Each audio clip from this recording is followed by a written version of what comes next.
Nagsuntukan ng dalawang lalaking yan sa labas ng isang bar sa Pagadian, Zamboanga del Sur.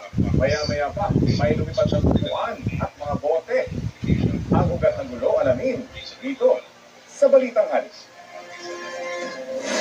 Magandang tanghali po. Oras ka para sa naiinit na balita.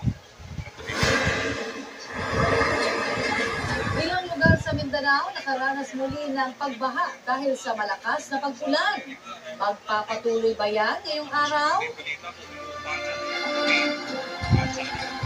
Dito sa lagay ng panahon, alamin.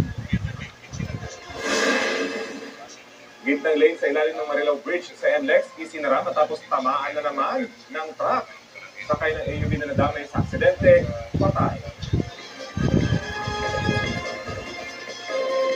Sa Tagaytay naman, kotse, nasalpok ng MPV.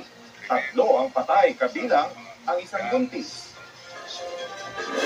Ulikam sa Cebu, biker ilang beses gumawa ng peligrosong stunt.